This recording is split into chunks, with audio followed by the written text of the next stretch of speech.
好，歡迎翻到嚟英倫移民嘅 channel。咁琴日咧，英國嘅內政部咧就出咗一份最新嘅文件，講緊 A Fairer Pathway to Settlement。呢個 statement 咧就有特別提到一個嘅 consultation 啦，on 一個 earned 嘅 settlement 嘅。咁今日啦，呢條片我哋就會同大家講解多少少。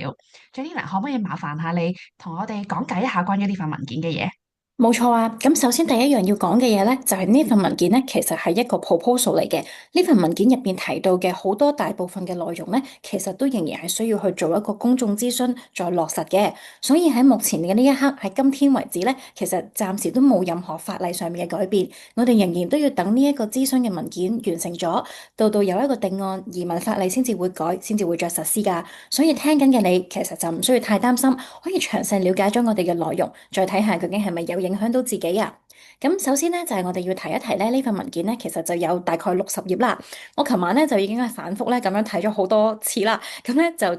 collect 咗咧中間一啲咧比較重要嘅重點咧，今日會同大家分享嘅。首先咧，大家要了解咧就係呢一份文件入邊咧，其實提到嘅嗰個 earned settlement 咧，主要咧就分咗3個部分嘅喎。咁分別咧就係 table 1、2、3啦。我哋咧一齊去睇下咯。Table 1咧就係我哋講緊嘅 mandatory 嘅 requirements 啊，當中咧就分咗3個 pillars，第一個咧就係 suitability，第二個咧係 integration，第三個咧就係 contribution。我哋去逐個逐個講下咯。咁第一個咧喺 suitability 底下咧，其實第一樣嘢會睇嘅咧就係申請人咧究竟咧係有冇刑事記錄，而如果佢係有刑事記錄的話咧，究竟咧佢係會唔會 fall into 移民法例當中常見佢簽原央嘅 part suitability 嘅？咁所以你會見到啦，雖然當中咧有曾經提到話for example not having a criminal record，但係如果睇翻呢一句前面咧，其實佢都會睇翻咧，就係話究竟你嘅刑事記錄，我哋要再去評論究竟係 under part suitability 嘅移民法例底下，你係咪達到相關要求？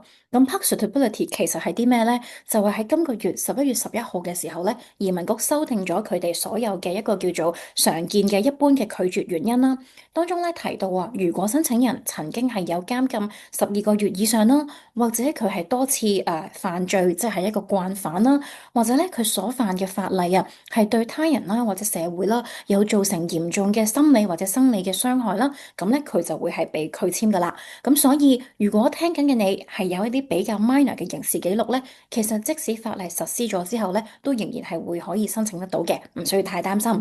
而當中咧，under suitability 咧，亦都有第二個部分啦，就係講緊咧申請人咧唔可以有任何 current 嘅 litigation 啦、NHS 啦、tax 啦，或者係其他嘅 government debt 啊。亦都係我哋一路以嚟咁多次嘅影片都有提大家啦，喺英國咧就唔好爭任何稅啦，或者唔好爭任何政府部門嘅錢啦。如果你發覺你過去曾經係有報漏稅啦，或者係試過 NHS 攞藥唔記得俾錢，或者有爭 Council Tax 任何等等嘅部門嘅錢咧，我哋就建議你盡快繳交翻啦。而亦都要留意咧，就係呢度提到咧，因為唔可以有任何 current 嘅 litigation，所以如果到陣時你係有啲案件仍然係審理緊嘅，咁就會有機會會影響啦。咁呢個大家要注意咯喎。咁至於第二個部分咧，就係講緊咧申請人咧點樣可以喺唔同嘅考試當中咧去融入英國嘅社會啦。當中提到大家最關注嘅英文嘅要求，就會由而家嘅 B1咧升到去 B2嘅 level 㗎。咁至於咧當中咧申請人咧，亦都係需要去考到嗰個 Life in the UK test 啦。咁呢度會留意啦，部分嘅申請人咧而家咧其實係用緊唔同嘅途徑咧去達到英文嘅。當然啦，對於一啲本身冇 degree 嘅朋友嚟講咧，佢哋考緊嘅就係 B1。咁嚟緊咧有機會咧，你哋要考嘅咧就係 B2㗎啦。而家嘅 B2，而家嘅 B1嘅 syllabus 當中咧，其實淨係考 speaking 同埋 listening 㗎咋。呢度嘅改革咧冇提到過 syllabus 會改變啦，所以如果佢哋淨係提升 level 嘅話咧，其實都係將而家嘅 speaking 同埋 listening 提高到 B2。咁即係話，如果你都本身能夠講到同埋聽到基本嘅英文，就好似內政部所講，大部分嘅香港人都應該達到呢個 level 嘅話咧，其實都唔需要太擔心。而如果本身你已經喺英國、香港或者係其他國家有讀過大學，一般嚟講咧，其實你嗰個大學嘅 degree 咧，都已經會係可以直接達到啦，或者做一個認證。因為我哋會注意到好多香港啦或者海外嘅大學啦，通常認證到咧都會有 C1嘅 level 嘅，所以就唔需要太擔心啦。咁至於咧係對於嗰啲可能啱啱滿18歲要達到英文要求嘅小朋友啦，咁而家嘅法例咧，你係可以用 GCSE 啦或者 A level 英文啦或者 English 嘅成績，只要你有 Level 4或者以上咧就可以噶啦。咁嚟緊咧，如果升到 B2 嘅話咧，我哋預計佢個 level 都會提高嘅。但係提高到 exactly 係 GCSE 同埋 A level 嘅幾多咧？呢個就有待再待定啦。咁而亦都喺而家嘅法例底下啦，如果你係 under 18或者 over 65係會豁免嘅，我哋相信呢一樣嘢咧都會係繼續保留嘅。第三樣嘢咧就係關於 contribution 方面啦，入邊提到啊，申請人咧係需要有一個 annual 嘅 earnings 啦，係多過12,570 for 咧至少3年去到5年嘅，而當中咧亦都係需要達到係要俾 income tax 啦、national insurance 啦，或者咧有一啲我哋叫做 alternative amount of income，咁即係話除咗係一啲工作收入 employment income 以外咧，其實諮詢嘅文件都有考慮到申請人咧係會有機會有其他嘅收入嘅喎，所以如果你有機會有其他嘅收入，例如係 rental 啊、interest 啊等等咧，其實都有機會會達到嘅。不過你就要留意啦，當中咧實體嘅年期啊，究竟係3年、4年定係5年咧，就係會係 subject to 一個 consultation 㗎。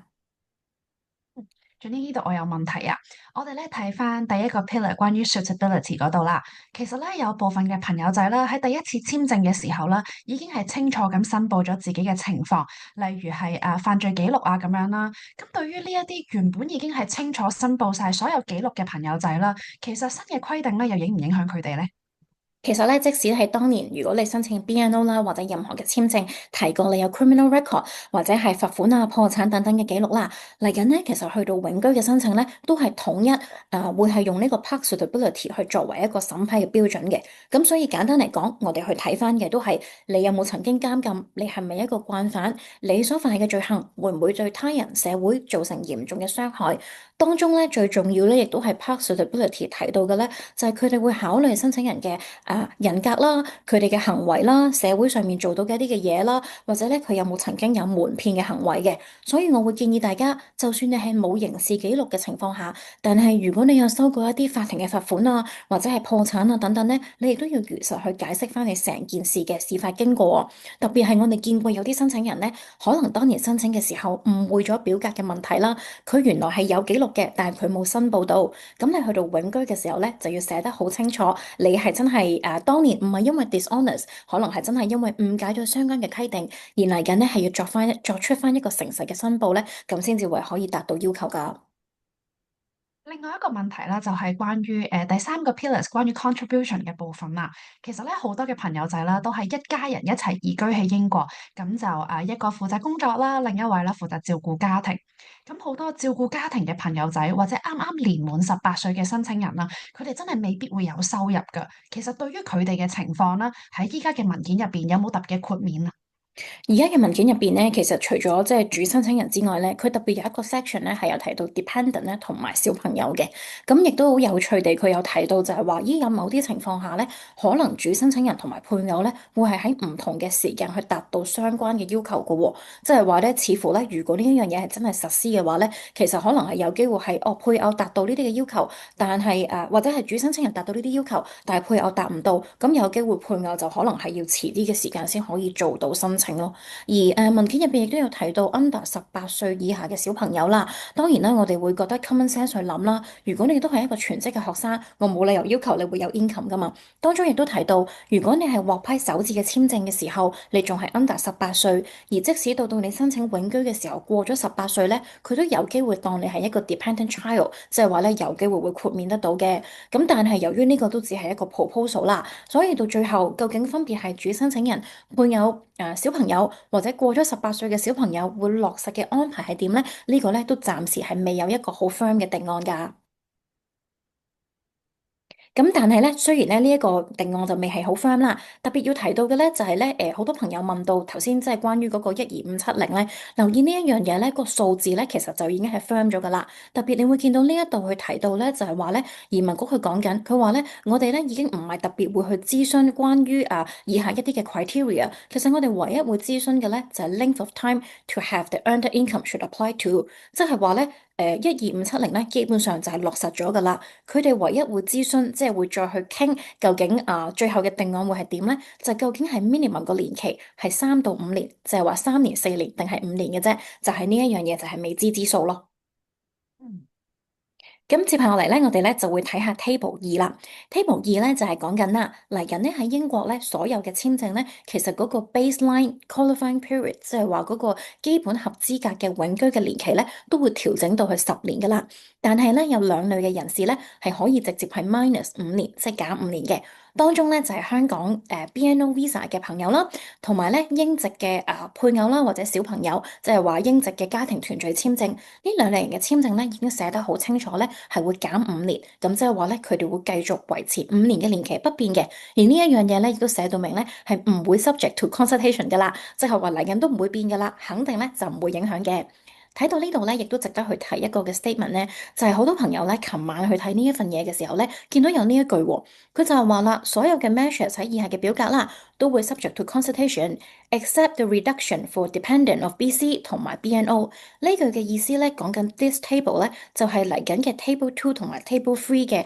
可加可減嘅制度，就係話喺呢啲制度入邊，你會見到，譬如話如果你有做義工或者你有一定嘅 income，呢啲咧係可能有機會可以減5到7年嘅。咁呢啲嘅實際嘅年期咧係會再諮詢，唯一佢哋唔會諮詢嘅咧就係 BNO 同埋配偶簽證維持5年。但係呢一句咧係講緊嚟緊嘅 Table 2同埋3嘅啫，就唔係講緊以上嘅 Table 1喎。咁所以 Table 1咧基本上係一個 mandatory requirement，係一定要達到嘅條件。唯一我哋未 firm 或者會再傾嘅就係究竟喺其他 criteria 底下會減幾多年嘅啫。咁我哋一齊去睇下啦。如果你而家聽緊我哋嘅呢一個節目，而你又唔係攞緊配偶簽證，唔係攞緊 BNO Visa，假如啦，你係攞緊工作簽證嘅。咁因為工作簽證嘅 baseline period 咧就會調整到去10年，咁但係當中亦都會睇喎，如果你嘅 income 係達到一定嘅 level 咧，你有機會，譬如好似呢度咁達到5萬磅嘅 taxable income 嘅，你就可以減5年啦。或者如果你有機會，我再賺得多啲嘅，其實你有機會減到7年，即係最快咧係3年可以攞到永居。又或者啦，如果我嘅 income 係達唔到呢啲 level，但係我係有做 voluntary work 嘅喎，咁你都有機會可以減3到5年㗎。所以如果係聽緊嘅朋友攞緊工作簽證咧，亦都唔需要太擔心，因為如果你達到指定嘅要求咧，其實你都真係未必需要10年，你有機會個期咧係可以再減嘅。呢個咧就會係 Table 2嘅一個重點啦。咁接下嚟咧，我哋咧就會講下 Table 3啦。Table 3係講緊啲乜嘢咧？就係話喺某啲嘅情況下咧，呢一個基本嘅 qualifying period 咧係有機會咧會增加嗰個年期嘅喎。當中咧就係咧，如果申請人曾經喺攞住簽證嘅期間收過一啲政府嘅福利，我哋叫做 public funds 啦。好似以前我哋都有 define 過嗰個內容究竟係啲乜嘢。如果你收過個福利嘅時間係少過12個月咧，你就要喺你嘅基本年期加5年啦。相反，如果你曾經係收過呢啲福利超過12個月咧，你就要加10年啦。咁即係話，舉個例子，如果我係攞住 BNO 簽證，但係我係真係錯誤地曾經申請過福利，而又真係攞到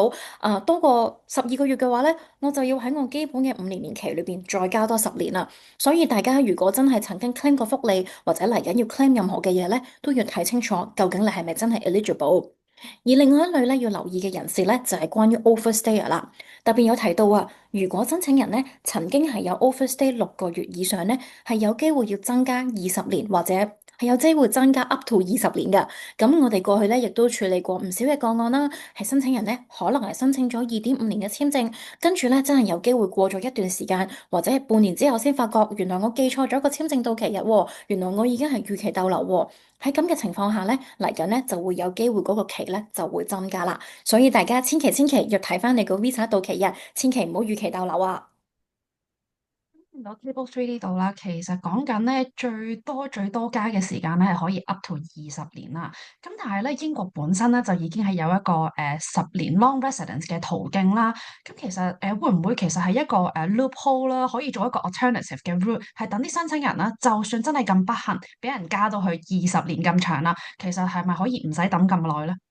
？Unfortunately 咧就唔係嘅，由於咧呢個 system 咧如果改革咗之後咧，其實都會係一個即係根據你有冇達到唔同嘅 criteria 啦。所以喺文件入邊咧，亦都寫得好清楚啦。喺呢個諮詢嘅 consequence 係乜嘢咧？係 under 呢個最新嘅 proposed system 底下，就唔會再有一個 separate 嘅 long residence route 啦。即係話，如果呢一樣嘢 eventually 實施咗之後咧，而家個10年嘅長居計劃咧，其實就會自動取消啦。你唔可以淨係話我喺度住咗10年，我申請永居唔得啦。你申請永居嘅時候係一定要 subject to 以上睇翻你係乜嘢嘅途徑，有冇達到指定嘅年期，究竟有冇得減期，或者有冇真係錯誤咁做過某啲嘅 criteria 要加期同埋最緊要嘅就係你有冇達到相關呢一啲嘅 mandatory 嘅 requirement，你先至可以做到永居啊。嗯，咁其實咧，根據呢一份嘅資料啦，我相信咧有部分嘅申請人啦，其實咧都已經係可以即係確認自己啦，未必可以咁順利咧喺5年嘅居住期滿之後啦，順利申請到永居嘅。咁所以咧喺呢一個情況底下啦，其實你又會唔會覺得佢哋及早離開啦，去避免之後嘅申請失敗，其實會唔會係一個好嘅選擇咧？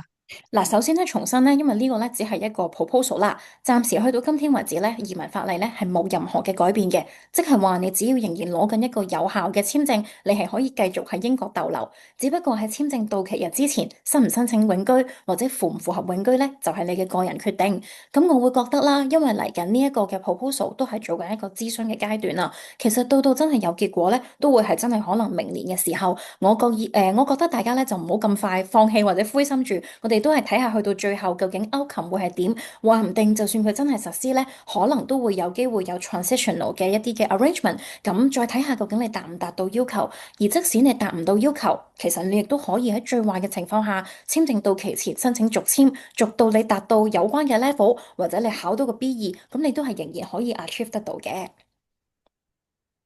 好，咁頭先咧都了解過關於永居嘅資料啦，相信咧都仲有好多朋友咧會想知道埋咧，究竟入籍嘅要求咧有冇跟住一齊改？呢個問題咧都問得非常之好啊！入籍嘅要求咧，其實咧都有喺琴日嘅呢個 paper 裏邊咧有提到嘅喎。咁當中咧記載咗嘅咧就會係喺呢個第27頁啦。佢有提到啊，就係話咧，當呢一個永居嘅改革落實咗之後咧，因為咧永居嘅改革，如果佢做完諮詢啦，其實佢哋去 draft 咗一個新嘅條例，呢個法例咧基本上喺實施嘅日期之後咧就可以實施噶啦，就即係唔需要再拎上去國會再傾啊，或者再辯論啦。咁但係咧，如果要改國籍法嘅話咧，即係 British Nationality Act 嘅話咧，係要通過一個 primary legislation，即係話咧，其實要喺國會裏邊重新再立法啦，再傾嘅。咁呢樣嘢咧都會需要一定嘅時間。咁所以可以見到嘅就係國籍法咧，將來咧其實 eventually 都係會改嘅，不過一定會係 after 永居改咗之後，國籍法仍然需要再傾再立法先會改。咁我哋相信真係實施咧就會係好一段時間之後啦。所以如果你而家已經係順利攞咗永居，而出年要申請國籍嘅話咧，我相信咧你應該就唔會受太大嘅影響噶啦。咁見到咧喺文件入邊咧，其實有部分嘅條款啦，又或者一啲嘅細節啦，都講到明咧係要等埋公眾諮詢啦先可以落實嘅。其實有冇啲咩啦，申請人要特別留意嘅咧？好，唯一要留意嘅咧就係頭先我哋提到有啲乜嘢公眾諮詢係會繼續再傾咧。咁如果我哋重新再睇去 table 123，喺 under table 1底下公眾諮詢會傾嘅，就係喺呢一個嘅年薪嘅收入底下，究竟個年期係3年定係5年啦？即係話如果呢樣嘢真係落實，大家要睇下最終如果 confirm 咗之後，佢係要嘅係3年、4年定係5年，再睇下你哋有冇達到要求。而其二就係呢一度講緊啦，因為 BNO 同埋英籍人士嘅配偶簽證咧，都係已經唔會諮詢噶啦，所以如果你係攞緊其他簽證嘅，你就要睇下啊，有冇辦法呢一樣嘢落實咗之後，嗰啲嘅年期會唔會係再加加減減咧？咁呢度你就係再睇啦。而對於嗰啲真係曾經錯誤申請過政府福利或者逾期逗留嘅人，都要再睇究竟嗰個加年期嘅時間係加咗幾多？有機會啦，我哋預計啦，即使呢樣嘢係加完之後咧，如果你能夠達到以上嘅做義工啊收入啊，你都有機會可以再減嘅，喺最壞嘅情況下。咁講到公眾諮詢咧，亦都我覺得有一件事咧係好有趣嘅。其實喺呢份文件當中咧，除咗佢 list out 呢個 table 1、2、3以外咧，其實佢都有一系列嘅問題咧已經 list 咗出嚟，就係究竟即係佢會問你啲乜嘢啦。相信亦都係即係政府嘅一個考慮因素啦。特別咧頭先我哋提到關於 income 嗰方面咧，我哋可以去睇咧呢一個嘅44頁啊，其實好有趣啊。佢有問到啊，佢就話咧。嗱，我哋見到咧，基本上12750就係 firm 咗噶啦。佢就係問緊啦，你覺得以下邊一個 group 嘅人士咧係會有機會可以去豁免啊？而佢提到嘅例子咧，基本上咧只係得幾樣嘅啫，就係放緊產假嘅人士啦，有長期病患或者殘疾嘅人士啦，或者咧做緊一啲指定職業嘅人士。咁當中咧係冇特別提到有任何嘅簽證嘅類別咧係會豁免嘅，所以呢個要有待再睇啦。至於會唔會有其他 group 嘅人係會豁免呢？呢個就係問題二，就係嚟緊會諮詢嘅內容啦。嗯，咁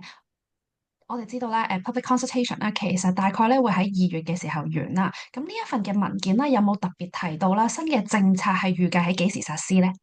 嗱，呢一份文件咧就係其實嚟緊個 next step 咧，就係佢哋會做一個嘅公眾諮詢啦。咁所以再睇下究竟最後嘅 outcome 會係點啦。而根據呢一份文件所講嘅 date 咧，其實呢個諮詢咧係會做到明年啊，2026年嘅2月12號嘅。咁我哋相信咧，佢做完諮詢之後咧，都需要一定嘅時間咧，其實再去落實去收集去分析嗰個結果啦。而根據咧琴日 Home Secretary 所講咧，就係有機會計劃呢啲落實咗嘅結果咧，可能會陸續喺明年4月之後開始實施嘅。咁但係都係嗰句啦，就算佢真係4月開始實施，對於現有嘅 visa holder 會唔會再有少少 buffer 嘅時間，係有一個 transitional period 仲可以入紙咧？呢個我哋都有待再睇。咁所以我會覺得大家所要知道嘅事情就係嚟緊有機會落實嘅改變會係點。不過而家11月去到2月，其實我哋都只能夠係繼續喺英國，即係可以好好咁樣生活。如果你要做嘢嘅，如果你要做義工嘅，你就繼續去做。咁我哋都係要睇下去到最後究竟落實咗之後，如果4月打後會落實嘅係乜嘢，我哋先至會真係有一個 detail 嘅結果咯。咁今朝咧，我哋咧其實收到大量啦，我哋現有客戶嘅查詢啊，就係問緊啊，究竟咧呢一啲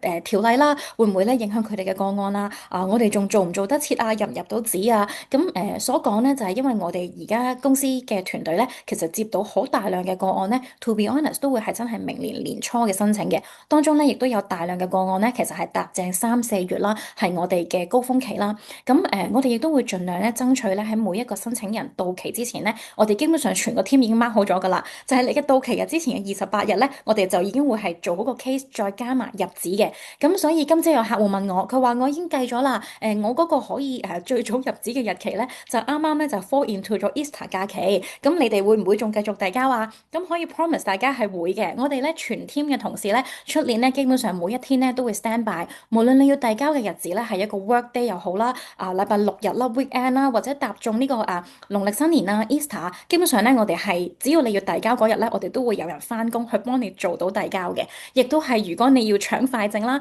我相信喺嚟緊改例嘅情況下，大家都唔想去 drag on 等6個月咁耐啦。咁我哋都係每一天咧有同事咧會喺英國 midnight 嘅時候咧去 stand by 喺呢個凌晨嘅時間，無論你係冬令夏令交啦，因為個時間有啲唔一樣，但係我哋每一天都會有同事去搶快證去 stand by 去交表。所以如果你已經係我哋嘅客戶咧，你真係唔需要太擔心，我哋一定會係爭取到喺最早嘅日期幫你搶到快證同埋遞交嘅。咁如果你係諗住自己做嘅，亦都冇問題，但係你就要計足嗰個期，記得唔好逾期逗留，同埋記得你真係要知道最新嘅法例要求係點，而令到你可以係順利咁做到一個成功嘅永居嘅申請啦。咁我哋今日嘅節目咧就講到呢度啦。由於我哋都真係收到大量嘅查詢啦，所以咧我哋會首先咧覆咗我哋所有現有做緊嘅客戶先嘅。如果係對於所有新客戶嘅嚟講咧，就可能大家要等一等啦，要俾多少少嘅時間，我哋團隊會陸續去回覆嘅。咁亦都係嚟緊嘅日子，如果再有進一步嘅 update 或者最新嘅改例咧，我哋都會喺我哋嘅 YouTube channel 啦、